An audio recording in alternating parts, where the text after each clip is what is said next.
से स्वागत करता हूं और चंद बातें मैं आपके सामने रखूंगा। हनुमानगढ़ एकता और भाईचारे का एक बहुत बड़ा केंद्र है। यहाँ के मेहनती किसानों का देश और विदेश में भी चर्चा होती है। यहाँ पर आपने कहा बहुत से लोग दिलदार है जो पंडित जवाहरलाल नेहरू जी को और इंदिरा जी को सोने में तोला था। तो इतने विशाल हृदयी लोग, देश के लिए लड़ने वाले लोग, खून बहाने वाले लोग इस हनुमानगढ़ के गांव में, एरिया में जो है और हमारे देश के लिए कुर्बानी देने वाले लोग भी यहाँ हैं। तो इसलिए मैं आप सबको सलाम करता हूँ, क्योंकि ये जो हिम्मत आपके पास है, इस हिम्मत से ही भारत एक रहा है और एक साथ मिल के काम करने का ये एक बहुत बड़ा शहर है। आज चुनाव में हर लोग आते हैं, अपने अपने विचार रखते हैं, अपनी अपनी बातों को कहते हैं, लेकिन वो लोग, उनको पूछना चाहिए भाई उन्होंने देश के लिए क्या किया और हनुमानगढ़ के लिए उन्होंने क्या किया। ये प्रश्न आप पूछना चाहिए। जो लोग देश के लिए कुछ नहीं किए, कौमों में झगड़ा लगाते रहे, धर्मों में झगड़ा लगाते रहे और कांग्रेस पार्टी को गालियां देना एक ही काम उनका है। क्योंकि एक प्रधानमंत्री, एक होम मिनिस्टर जब हर जगह जाता है तो देश के लिए उसकी नक्शा क्या है, देश के हिफाजत के लिए वो क्या करने जा रहे हैं, गरीबों के लिए उनका कौन सा काम है, महिलाओं के लिए उनका कौन सा काम है, नौजवान युवाओं के लिए नौकरियां कैसे वो दिलाएंगे, बढ़ती हुई महंगाई को किस ढंग से वो निपटाएंगे। ये तो कौन बोलना चाहिए? ये तो हुकूमत करने वाले हुक्मरान बोलना चाहिए। लेकिन यहाँ मोदी जी आते हैं और उनके चेले लोग आते हैं, कांग्रेस को और कांग्रेस के खिलाफ ही बोल के जाते हैं। लेकिन मैं पूछना चाहता हूँ, अरे भाई इस देश को बनाने वाले कांग्रेस है, इस देश को आजाद कराने वाले कांग्रेस है।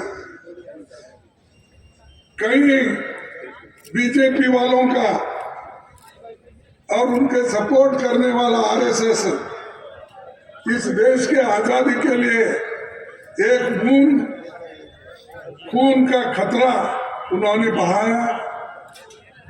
कितने लोग आरएसएस के जेल में गए हैं, कितने लोग बीजेपी के लोग देश के लिए लड़े हैं। लड़ने वाले, आजादी दिलाने वाले कांग्रेस,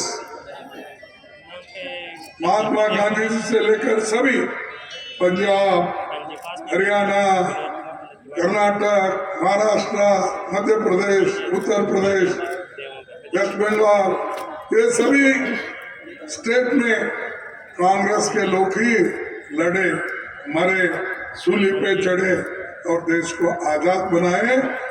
और पंडित जवाहरलाल नेहरू जी और डॉक्टर बाबा साहब अम्बेडकर ने मिलके इस देश के संविधान को बनाया। इसीलिए तो आप सभी को वोटिंग का अधिकार है। महिलाओं को एक ही वोट, पुरुषों को भी एक ही वोट, युवाओं को एक ही वोट, गरीबों के लिए भी एक ही वोट और अमीर से अमीर आदमी को भी एक ही वोट। उसकी कीमत भी एक ही। ये देने वाले कौन है? कांग्रेस पार्टी के नेताओं ने दिया है। और तुम हमारे वोटों पर आकर हुकूमत करने वाले हमको डराते हो, कांग्रेस को गालियां देते हो, इंदिरा गांधी जी को गालियां देते हो, राहुल गांधी जी को गालियां देते हो, जवाहरलाल नेहरू जी का नाम भी नहीं लेते, महात्मा गांधी जी का नाम नहीं लेते, अंबेडकर का नाम अब ले रहे हैं। नहीं तो इनके ऑफिस में अंबेडकर की फोटो आज भी नहीं है, पहले भी नहीं था। अब अंबेडकर अंबेडकर बोल रहे क्योंकि दलित लोग जागृत हुए हैं। दलितों को मालूम हुआ उनका हक क्या है और उनके हक कैसा लेना। आज दलित, पिछड़ा, आदिवासी सभी लोग जागृत होकर महिलाएं पूछ रहे हैं। तब इनको याद आया डॉक्टर अम्बेडकर, वोटिंग के लिए अम्बेडकर का याद है। मोदी जी 2014 से पहले कितने बार अंबेडकर के फोटो, अंबेडकर जयंती बनाई थी। आज भी वे अपने सर पे गांधी जी का फोटो नहीं रखते उनके ऑफिस में, वो मजबूरन सरकारी दफ्तरों में लगा लेते हैं। और ऐसे लोग देश का अभिमान हमको सिखाते हैं। देश अभिमान हमारे पास, हम देश के लिए लड़ मरने वाले हैं, ये कहने वाले हमारे मोदी जी और उनके शिष्य लोग। और हमने आजादी के बाद तो बहुत काम किया पंडित जवाहरलाल नेहरू जी के साथ। बड़े बड़े कारखाने, बड़े बड़े डैम, बड़े बड़े नहर, medical college, engineering college, polytechnic, ITI बहुत से बनाए। अरे भाई मोदी जी, आप एक तो बड़ा कारखाना इस देश में बनाया, हमने तो HMT, HAL, BEL, BHEL सैकड़ों ये हमारे कारखाने बने, लाखों लोग उसमें काम करते हैं। लेकिन अब मोदी जी एक एक करके बेच रहे हैं। आज भी 30 लाख नौकरियां सरकार में खाली है, रेलवे में खाली है, पैरामिलिट्री में खाली है, पुलिस में खाली है, सेंट्रल स्कूल्स में खाली है। क्यों नहीं भर्ती कर रहे हैं? क्योंकि अगर भर्ती करें तो गरीब लोग उसमें रिजर्वेशन का फायदा लेंगे, पिछड़े लोग फायदा लेंगे। इसीलिए वो जानते हैं कि इन लोगों को अगर नौकरियों से वंचित करना है, एक एक सरकारी नौकरियां बंद करते जाओ, एक एक कारखाने बंद करते जाओ, एक एक स्कूल बंद करते जाओ। और ये हमको सबक सिखाते हैं, जिन लोगों को पेट भर खाना मिलता था नौकरी करके, काम करके, उनका तुम सब छीन ले रहे। प्रोविडेंट फंड बंद हो रहा है, ESI भी नहीं मिलता क्योंकि आप ऐसे नौकरियां निकाले कॉन्ट्रैक्ट लेबर्स और डेली वेजेस। अगर डेली वेजेस कॉन्ट्रैक्ट लेबर्स पूरे देश में ऐसा ही बनाना है तो उनके बच्चे कल क्या करेंगे, कैसा पढ़ेंगे, कैसा आगे आएंगे, कौन सी नौकरी उनको मिलेगी। आपको तो सिर्फ ध्यान है वो अदानी के तरफ, वो अंबानी के तरफ, बड़े बड़े अमीर लोगों को और अमीर बना रहे हो और गरीब लोग और गरीब बनते जा रहे। लेकिन हम हमेशा गरीबों का ख्याल रखते हैं।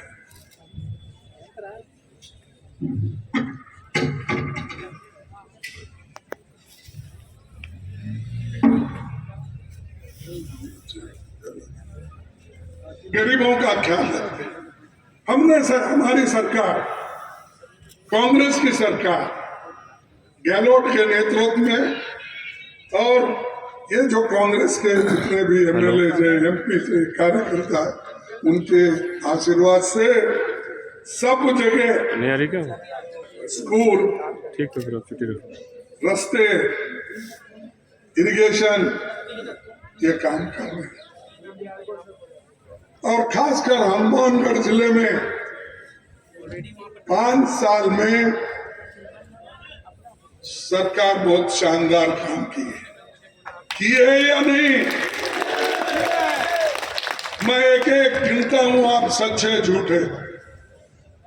मेडिकल और नर्सिंग कॉलेज बने या खेती किसानी का कॉलेज बना, टाउन हॉल, डिस्ट्रिक्ट पार्क बने, सड़कें, कई रेलवे अंडरपास बने, ये सब बन रहे और वही ये सब कांग्रेस के जमाने में बन रहे और बने। शिक्षा में शानदार काम हुआ। गरीब कमजोर परिवारों के बच्चे अंग्रेजी स्कूल में पढ़ रहे हैं। उसी लड़कियों की शिक्षा में तरक्की हुई है। इंदिरा रसोई में 8 रुपए में भरपेट भोजन मिलता।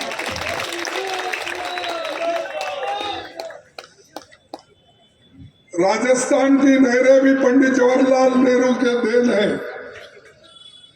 यहाँ की नहरों में प्रदूषित पानी और कुछ दूसरी दिक्कतों की भी बात सामने आई है। फिर भी दोबारा कांग्रेस बनने पर इन सब मामलों को हम निपटाएंगे, हम इधर ध्यान देंगे। और स्वास्थ्य के लिए देखो, इंसान आगे बढ़ना है, एक उसको जरूरी है उसका स्वास्थ्य ठीक रहे, दूसरा उसको शिक्षण मिले, तीसरा सर पे छत हो, खाने को अन्न मिले पेट भरने के लिए। सो ये चीजें जरूरी है और ये जरूरी कामें हम कर रहे हैं और लोगों में झगड़ा लगाने का काम मोदी साहब कर रहे हैं।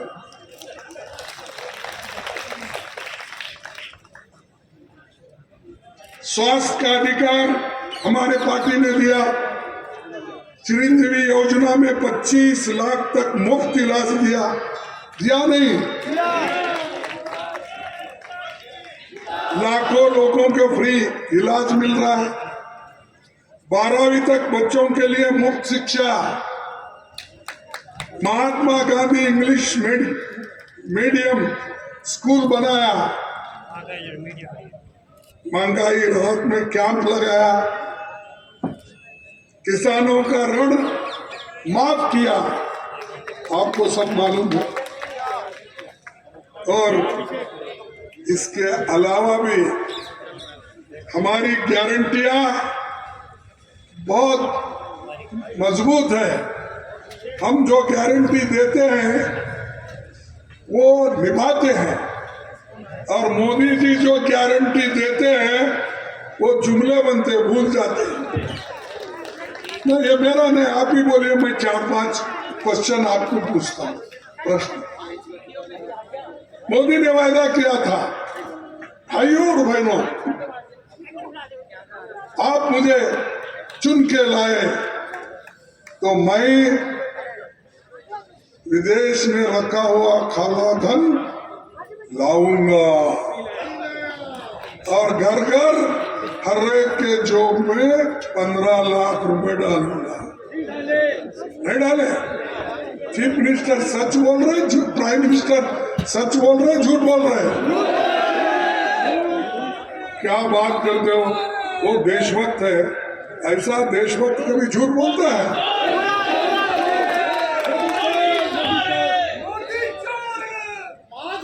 अच्छा, ऐसे शब्दों में नहीं बोलना, गुस्से में आ जाता।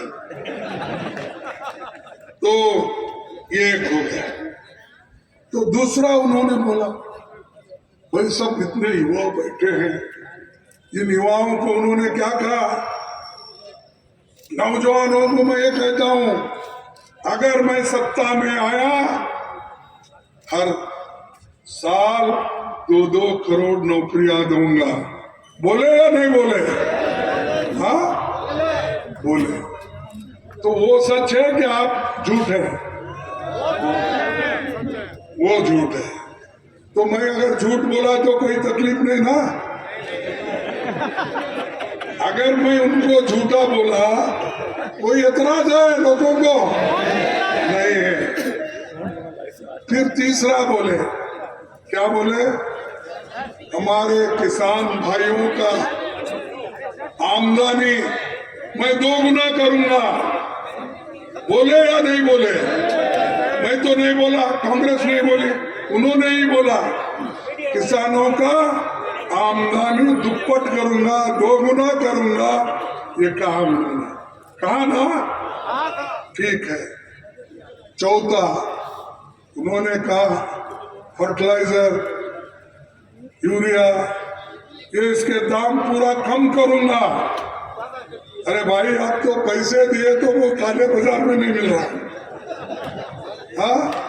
और ये किसी को दिया भी नहीं और बोलते गया किसानों के लिए देता हूं। इनके जमाने में तो किसान दिल्ली के बॉर्डर के ऊपर 750 लोग मर गए, और एक सेंट्रल मिनिस्टर का बेटा जीप से कुचल के 4 किसानों को मार दिया। तो ऐसे लोगों को आप वोट देंगे? नहीं। तो अब ये उनके बहुत ऐसी गारंटियां, और बाद में जब पूछे तो होम मिनिस्टर को, साहब ये सब आप बोल रहे हैं, फिर कब इसका इम्प्लीमेंट, अनुष्ठान करेंगे? तब उसने बोला, अमित शाह, अरे भाई ये इलेक्शन के जुमले हैं। बोला या नहीं बोला? देखो, ऐसे लोग आज हुकूमत कर रहे हैं जिन्होंने अनेक वायदा किए, झूठ बोले, लोगों को फंसाए, युवकों को फंसाए, इसीलिए उन्होंने जो वायदे किए थे वो तो खत्म हो गए।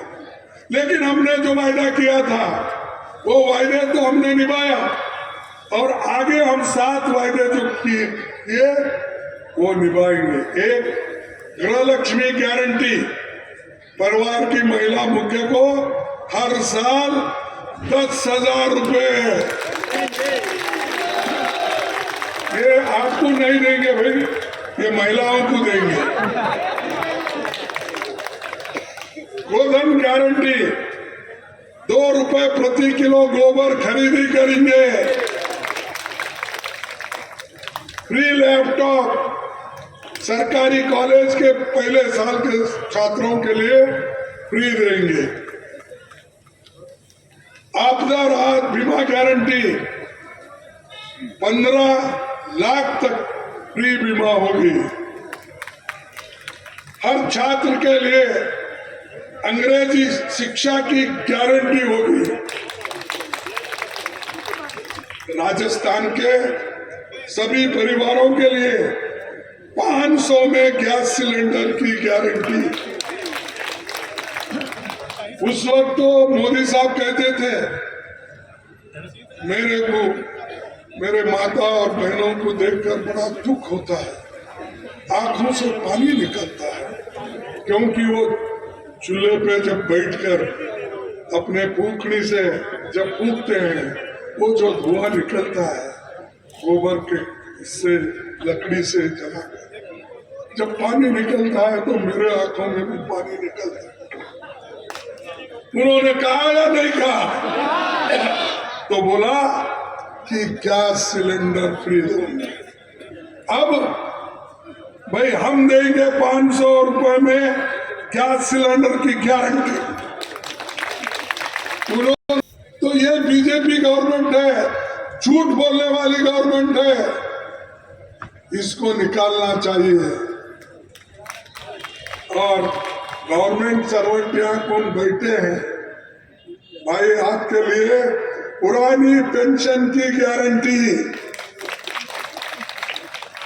ये सब हम करने वाले हैं, करके दिखाएंगे।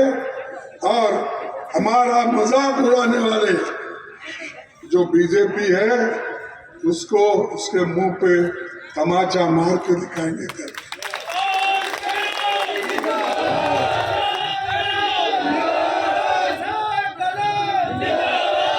अब बोल रहे हो गरीबों के लिए 450 में गैस सिलेंडर देंगे। अरे भाई कौन रोका था? हुकूमत तुम्हारी, गैस कंपनियां तुम्हारे कंट्रोल में। आज बोलने के बजाय अब 10 साल से आप हुकूमत में करना था। अगर गरीबों के प्रति आपको प्रेम है तो आप करके दिखाना। वो सब छोड़ के जब इलेक्शन आता है तब ये सब चीजें बोलना। बैकवर्ड क्लास के लिए मैं काम करूंगा, मैं खुद बैकवर्ड हूं, ऐसा उन्होंने बोला। मैं खुद गरीब हूं, इसीलिए मेरे को गरीब का दर्द मालूम होता। बोले अरे भाई हम तो हुकूमत में 24 साल से हैं, 13.5 साल चीफ मिनिस्टर गुजरात के, 10 साल प्राइम मिनिस्टर। दोनों मुद्दे पे आपने 24 साल तक मजा किया। आपको गरीबों का याद नहीं आया। बहन चूल्हे पे बैठ के जो फूकनी से फूकती थी उसका धुआं उड़ता था, आपका उसका फिक्र नहीं है। अब इलेक्शन में बोलते हो तो इनको भगाओ, वो शक्ति तुम्हारे पास है। और एक भगाने का एक ही तरीका है, नहीं भगाने का एक ही तरीका है, वो शक्ति तुम्हारे पास, वो वोटिंग की शक्ति।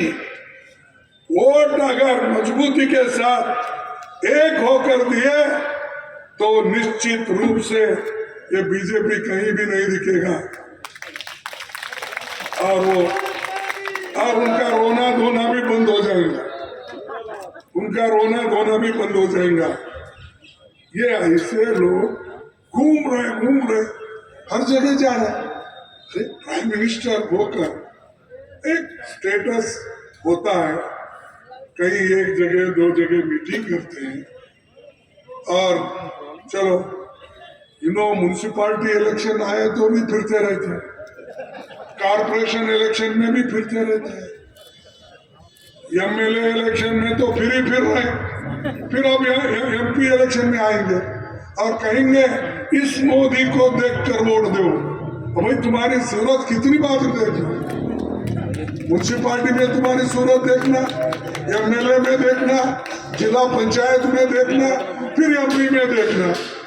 इतनी बार तुम्हारी सूरत देख कर लोग वोट डाले। अब तुम्हारा सूरत देखने के लिए लोग तैयार नहीं। सो कोई तैयार नहीं है, इसीलिए आप लोग हमको मजबूती के साथ सपोर्ट करो। सरकार कांग्रेस पार्टी की बहुत अच्छी काम की है और भी करेंगे। हम जो बोलते हैं वो करते आए। देश के लिए तो हमारे लोग कुर्बान दिए और देश की आजादी के लिए हमारे लोग मर मिटे, तो ये याद दिला रहा हूं मैं। और ये लोग सब सरकारी नौकरी में घूम रहे थे, जो आरएसएस और बीजेपी के लोग हैं आज सत्ता पे बैठे, इनका खून का कतरा भी नीचे नहीं गिरा, सिर्फ बोलते रहे।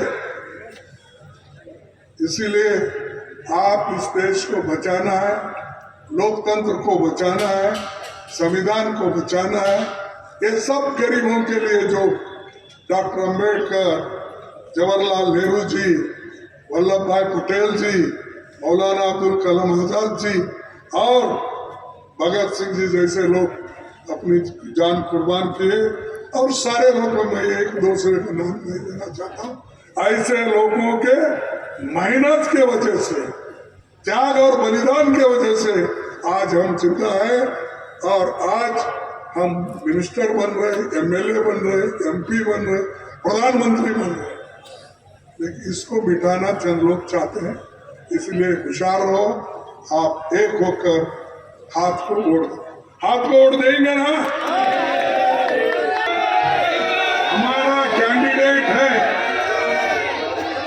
हमारा कैंडिडेट है विनोद चौधरी। कहाँ है? अरे आओ भाई सामने। हाँ